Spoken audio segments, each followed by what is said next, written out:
Iran और Israel वार में uranium investment सबसे ज़्यादा चर्चा में है। यूरेनियम इन्वेस्टमेंट होता क्या है? एक नेचुरल यूरेनियम जिसमें दो तरीके का यूरेनियम होता है, 238 और 235।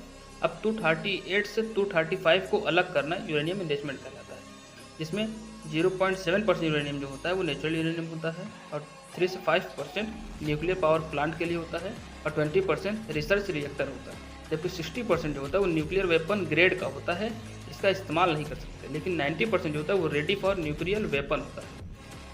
अब 238 में न्यूट्रॉन जो होता है, 238 का इस्तेमाल क्यों नहीं कर सकते? क्योंकि उसमें जो न्यूट्रॉन होता है वो एब्जॉर्ब हो जाता है, बल्कि एनर्जी देता नहीं है।